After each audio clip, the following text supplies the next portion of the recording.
Buenas, ¿qué tal? ¿Cómo están, chicos? Espero que estén bien. Bueno, les cuento que en este video vamos a programar en capas. En realidad ya estamos nosotros haciendo algo en capas, pero vamos a explicar como la parte conceptual, ¿no? Vamos a explicar qué significa programar en capas. Antes de irnos al material de capas, quiero que entren a IGU y busquen las últimas diapositivas que van a encontrar un diagrama de clases UML, por allí aparece en donde está la clase funcionario como superclase y después hay tres clases hijas, administrativo, técnico y chofer. ¿Por qué les muestro esto? El ejercicio de funcionario se va a tratar justamente de estas clases. La cosa sería hacer un programa que sirva como para generar funcionarios pidiéndoles todos los datos, todos estos datos, cédula, nombre, apellido, teléfono, sueldo, agregar ese funcionario a la base de datos, pero antes de agregarlo, consultar de qué tipo de funcionario se trata, si es un administrativo, si es un técnico o si es un chofer. Si es un administrativo, vamos a cargar la parte del idioma, porque va a hablar idiomas, en realidad son dos idiomas, dos campos de idioma, porque uno es el idioma nativo y otro es el idioma extranjero, creo que se llama, o una segunda lengua. El técnico va a tener una especialidad, o sea, técnico en qué, y el chofer va a tener número de libreta y cantidad de choques. ¿Tá?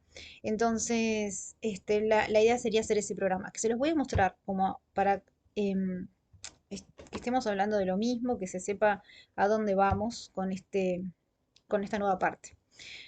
Bien, tengo una ventana que es esta, que tiene tres botones nada más. Si yo aprieto el primer botón que arriba dice crear nuevo funcionario, me abre esta otra ventana donde yo puedo poner una cédula, un nombre,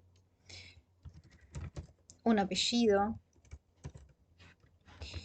un teléfono, un sueldo. Y acá, acá hacer como con el checkbox si es administrativo, si es técnico, si es chofer. ¿Tá? En mi caso va a ser administrativo, porque técnico y chofer no lo tengo programado, así que esa parte es donde ustedes tienen que completar, vamos a decir que hacer todo. Y voy a apretar el botón que diga alta. Como es administrativo, me lleva a otra ventana donde tengo que cargar los idiomas, el idioma nativo y un segundo idioma. Vamos a suponer que habla español como idioma nativo y como un segundo idioma habla inglés. ¿Tá? Yo le voy a aceptar a esto y me aparece un JOtion Panel en donde me muestra todos los datos que se van a grabar a la base de datos. Y esto, ¿por qué sucede así? Bueno, es una decisión de diseño de interfaz, aplicando las pautas que se trabajaban en el capítulo del libro que yo les mandé a leer. Que sé que no lo leyeron, pero por lo menos en el resumen hablaba de que cada vez que se va a hacer una modificación a la base de datos, se graba o se elimina, tengo que hacer la consulta al usuario de si está seguro. Entonces, con el JOtion Panel nosotros nos permitimos hacer eso de una manera muy sencilla. ¿Sí? Ponemos todos los datos y le damos, si la persona quiere confirmar, va a aceptar y va a grabarlo efectivamente, va a guardarlo en la tabla de la base de datos, que este programa ya está vinculado, o sea que eso vamos a llegar como al final, les estoy mostrando el producto final, y si le doy cancelar, no lo grabaría. Entonces yo le voy a dar a aceptar. Y por acá en la consola me pone éxito en insert porque fue así como lo programé, pero en realidad no tendría ni por qué decir nada. Bien, entonces ese sirve para eso, este botón, ¿sí? Después, vieron que otra cosa, ¿no? Se hizo la grabación, vamos a decir, de los datos en la base de datos y vuelve a mostrarme la ventana principal, no es que se cerró todo, ¿no? Bien, entonces yo ahora puedo, por ejemplo, mostrar todos los funcionarios, ¿está? Esta ventana en particular está rara y ustedes no la van a tener así. Está como muy con muchas funcionalidades y ustedes van a ponerle menos, ¿tá? Así que tranqui. Por ejemplo, no lo van a necesitar, o sea, no lo vamos a hacer, no les voy a explicar, no les voy a hacer todo un video explicándoles qué hace esto, este filtro. No les voy a decir cómo se hacen porque no los vamos a necesitar y porque hay poco tiempo, pero sí vamos a usar donde nosotros vamos a seleccionar qué tipo de administrativo queremos que nos muestre los datos y nos va a llenar una tabla acá. Yo cuando le ponga a mostrar, va a ir a consultar a la base de datos todos los que correspondan con administrativo y me los va a mostrar. Y va a llenar esta tabla. ¿Tá? Si yo en cambio pongo técnico, a mí no me va a funcionar porque ya les digo, no tengo programada esa parte, así que no va a hacer nada.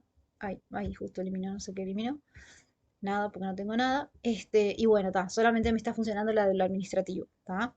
Pero básicamente si yo cambiara esto y esto funcionara bien, tendría que mostrar todos los valores. Pero es como más de lo mismo. Si lo hacemos con administrativo, después es copiar y prácticamente pegar lo mismo cambiando alguna pequeña cosita de la consulta, ¿tá? Este de eliminar tampoco lo vamos a aprender porque no es necesario. A ver, capaz que sí. Sí, capaz que para el proyecto obligatorio ustedes sí, porque si quieren eliminar un préstamo, capaz que sí tengan que de una de las tablas eliminar al... Bueno, acá hay un error, porque me lo eliminó directamente y no me preguntó. Cuando hay que eliminar, como ya dije recién, siempre se consulta si está segura la persona. ¿Tá? Acá me lo eliminó directamente. Si yo vuelvo a poner los administrativos, me muestra tres. Y si quiero eliminar otro, me lo elimina y completamente y sin preguntarme nada. De hecho, acá me está mostrando que eliminó, pero no me está preguntando nada a nivel usuario. ¿Tá? Eso está mal. Bueno, muy bien. Vuelvo, le doy volver acá. Y miren que esto también es como un detalle, pero no es menor. Si yo trato de cerrar con el botón de cerrar la ventana, no me lo permite. Esto también, pauta de diseño de interfaz. Las acciones sobre las ventanas tienen que estar controladas todas. Si ustedes dejan que el usuario cierre una ventana, eh, tal vez lo haga por error y pierda toda la información, o tal vez lo haga queriendo, pero el programa no se cierre correctamente. Por ejemplo, cuando ustedes están trabajando con base de datos, siempre que cierran la aplicación, tienen que poner un close a la base de datos, una instrucción que cierre la conexión con la base para que eso no quede abierto y no consuma recursos y además es inseguro, ¿no?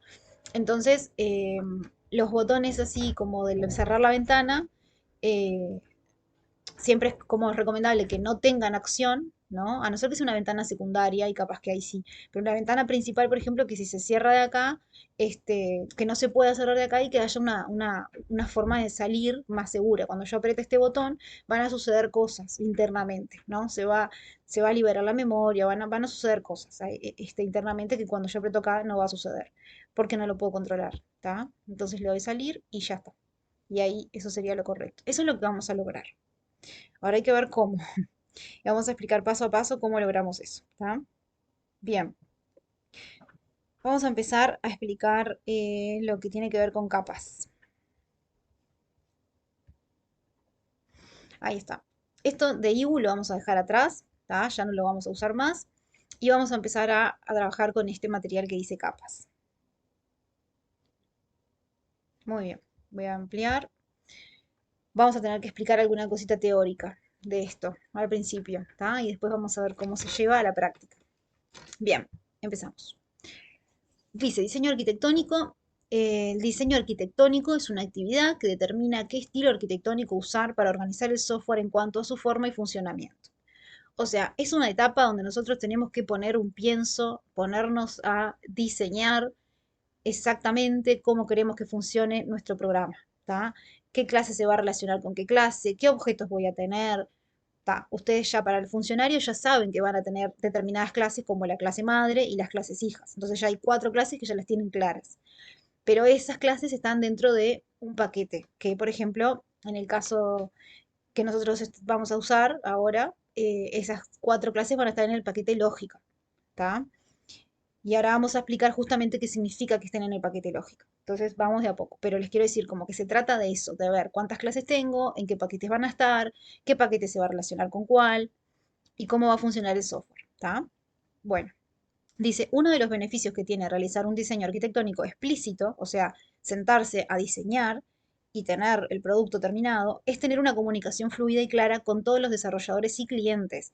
También lograr que el software sea escalable. Bueno, vamos primero con la parte de los desarrolladores y clientes.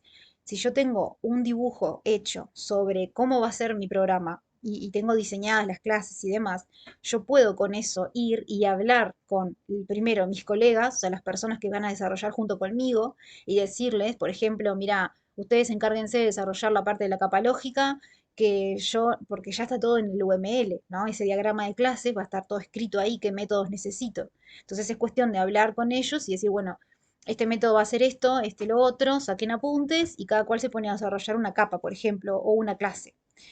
¿Tá? Para eso funciona sirve tener un diseño hecho, explícito. Y también con el cliente, cuando vamos a hablar con la persona que te pide ese software, se puede hablar sobre, bueno, mira, esto es lo que yo pensé para vos, no solamente a nivel de interfaz de usuario, sino a nivel de cómo va a funcionar ese programa, ¿tá? Porque nosotros tenemos que ver qué tipo de acciones va a hacer el cliente, si va a necesitar recurrir a la base de datos continuamente, si no, todo ese tipo de cosas son como importantes de tenerlas claras y justamente con un diseño arquitectónico uno puede ir y hablar y es como que se entiende la gente mejor porque estamos hablando de lo mismo y está el dibujo ahí escrito. Entonces como que el diseño arquitectónico y el diagrama de clases UML van de la mano. Diagrama de clases UML lo vamos a ir viendo. Yo lo voy a nombrar muchas veces durante este video, pero lo vamos a ver en un video exclusivamente para eso, ¿tá? Más adelante, un poquito más adelante. Capaz que video que viene o por ahí. Bien, entonces dice por acá también lograr que el software sea escalable, porque al estar modularizado, o sea, modularizado quiere decir como dividido en partes, como en capas, en la capa lógica, la capa de interfaz, se puede seguir trabajando en cada parte de forma independiente del resto. Lo que yo les decía recién, ¿no? Un grupo de desarrolladores puede estar trabajando en una capa, otro en otra, y alguno que capaz que le sobre tiempo dice, bueno, yo esta capa la voy a remejorar y le voy a hacer tal cosa, y puede trabajar independientemente de lo que esté haciendo otro. ¿Tá? Por ese lado también es útil. Dice, la elección del estilo influye directamente en las características de calidad de un sistema. Hay que ver cuáles estilos tenemos de diseño, eso después lo vamos a ver. Se pueden combinar, dice, usar un estilo de arquitectura para una parte del sistema y otro tipo para otra parte, haciendo que cada parte cumple lo mejor posible con los requerimientos. También sé que no saben de qué estoy hablando en este momento porque no sabemos cuáles estilos de arquitectura hay, pero ahora los vamos a ver. Los estilos o patrones típicos son cliente, servidor, capa y repositorio de datos. Ahora sí, estos sí son los estilos que tenemos, los más comunes, y lo que dice es que una parte del sistema puede estar diseñada como si fuera cliente-servidor y otra puede estar hecha por capas y otra como repositorio de datos. El mismo sistema con distintos estilos arquitectónicos. Es un poquito más difícil esta idea, porque es muy abstracto, porque ustedes recién van a aprender un estilo que es el de capas. Entonces, bueno, esto lo vamos a dejar como medio ahí, porque todavía no significa nada para nosotros. Hay que tener clara un estilo, como para después decir, bueno, sabemos que este es uno y que puedo combinarlo con otros estilos. Pero hasta no tener claro uno, no significa nada eso que les acabo de decir. Entonces empezamos con el estilo de capas, ¿tá? Que es el que vamos a usar. Dice características y beneficios. El sistema se organiza en base a capas, donde cada una se caracteriza por brindar un servicio. Ahora vamos a bajar a tierra, ¿qué es eso? Dice, cada capa tiene una responsabilidad específica y solo se relaciona con las capas adyacentes. Bueno, vamos a bajar un poquito a tierra eso. Acá. Esto es nuestras capas. O sea, una de las capas que hay acá, por ejemplo, es IGU, Interfaz Gráfica de Usuario. Es una capa, ¿sí? Acá tengo otra capa, lógica. Y tengo otra capa acá que se llama persistencia. Esas capas se relacionan entre sí, tienen una relación entre ellas, mediante las clases, ¿no? Em, Vieron que cuando ustedes están trabajando, por ejemplo, en IGU y quieren crear, me acuerdo en la clase de figura hicimos eso, la clase que teníamos figura, triángulo, teníamos una ventana que tenía que crear un triángulo. Entonces ustedes le ponían triángulo o figura T igual, new triángulo, new figura, no me acuerdo bien cómo era que hacíamos. De hecho lo tengo acá, se los puedo mostrar, porque así hablamos con algo un poco más concreto, ¿no? Vamos a dejarlo pendiente por ahora, que después lo vamos a tomar por primera vez, porque no se los mostré nunca. ¿Dónde está el que hicimos de triángulo acá? Acá, en calcular área debe ser.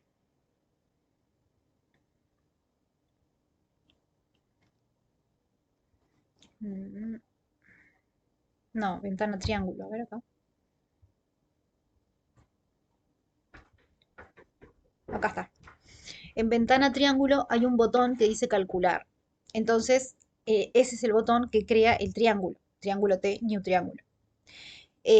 Estamos en la clase que se llama ventana triángulo, o sea que estamos en la capa IGU.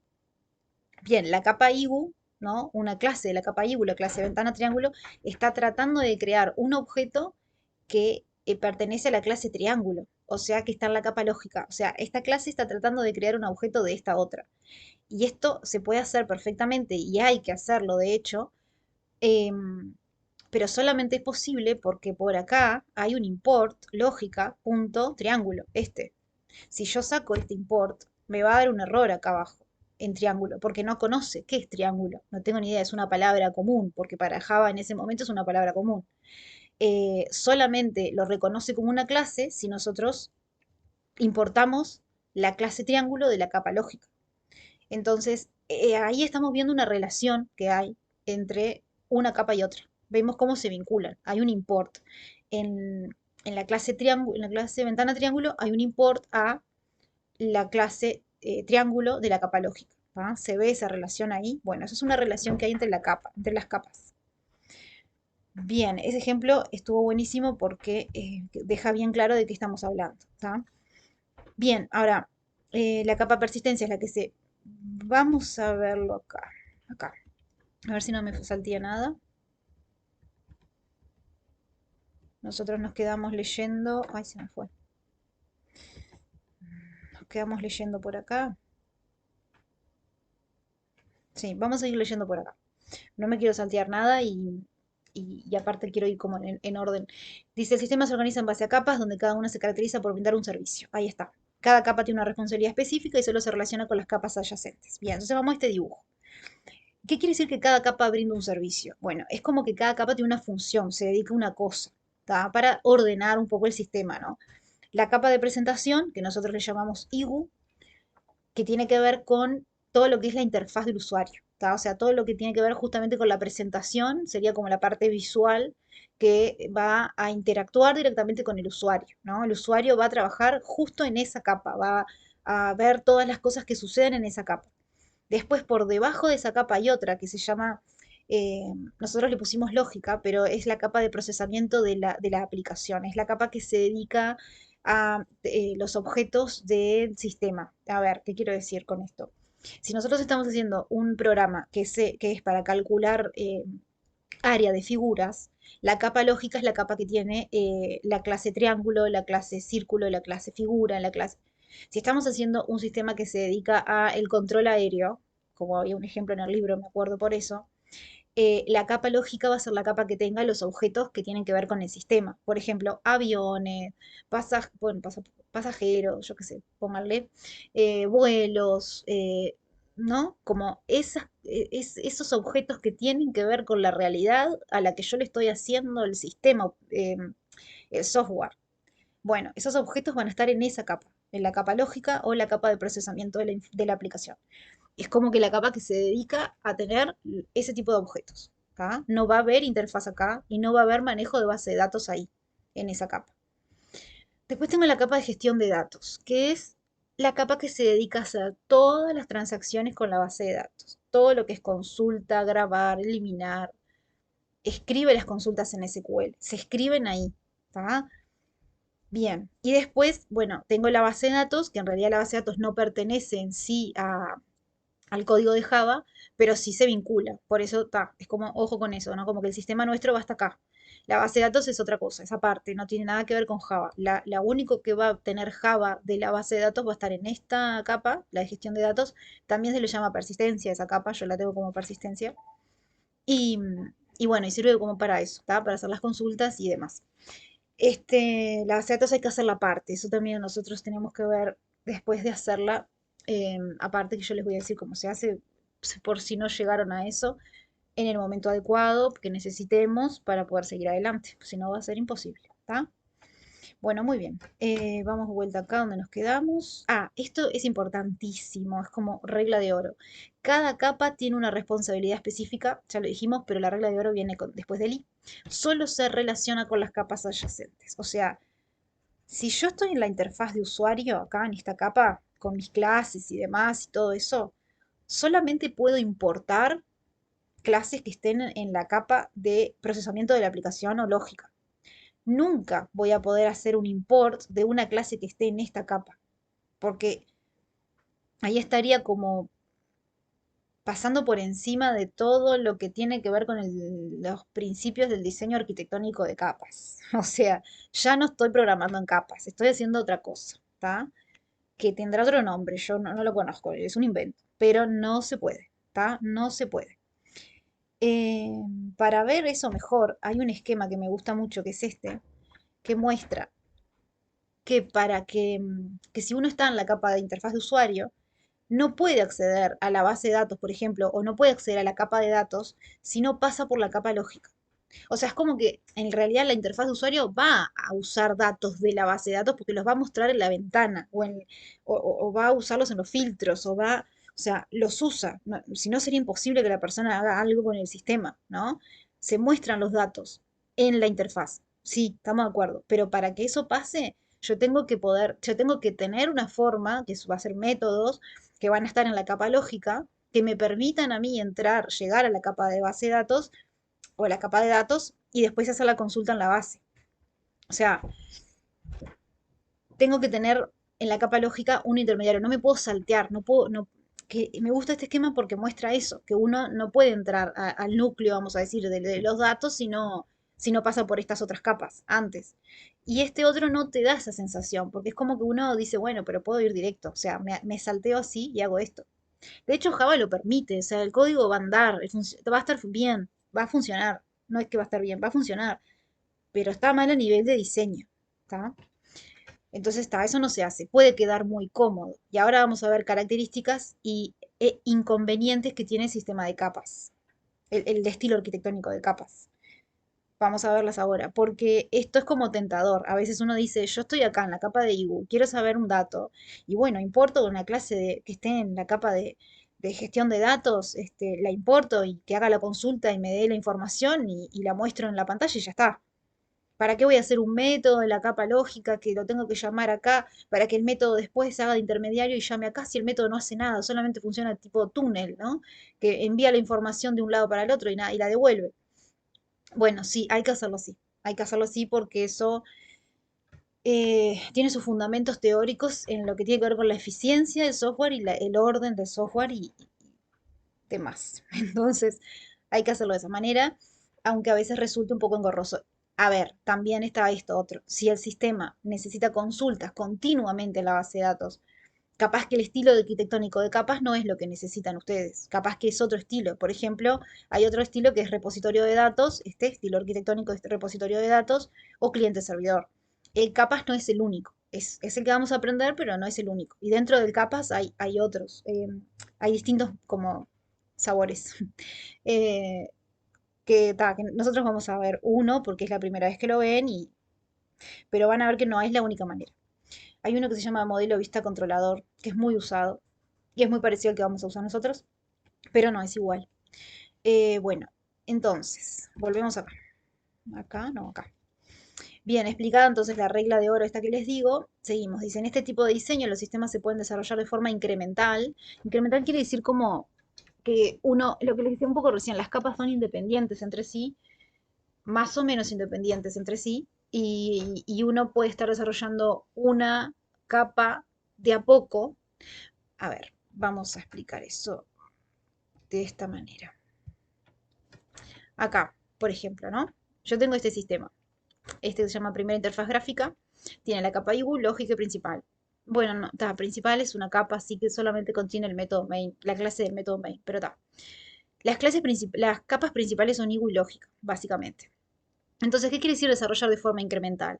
Bueno, yo sé que voy a necesitar, bueno, esto de la forma que nosotros lo empezamos a hacer es incremental.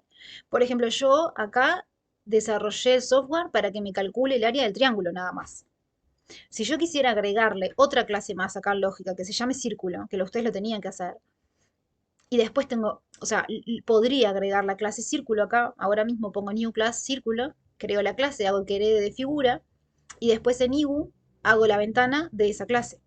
Eso es hacerlo de forma incremental, como que voy haciendo de a poco, y a cada clase, a cada capa le voy agregando clases a medida que las voy necesitando. Entonces, el estilo arquitectónico de capas te permite eso, que vos podés hacer, incluso el sistema es funcional hasta ese punto.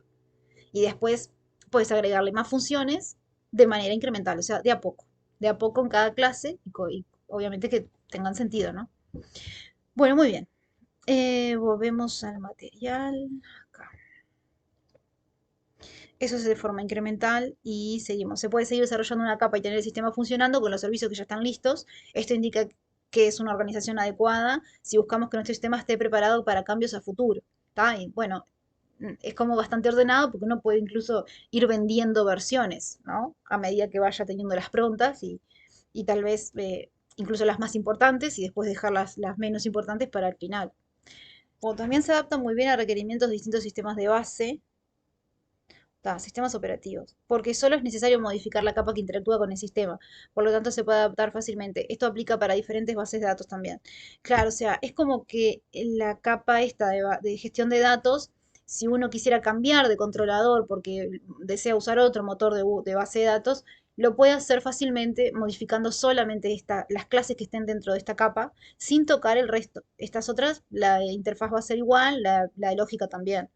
Si vas a cambiar el sistema operativo sobre el cual va a funcionar, igual en Java vieron que es multiplataforma, o sea que en ese sentido no hay tanto problema, pero también, o sea, solo modificarías la parte de la capa que tenga que ver con eso.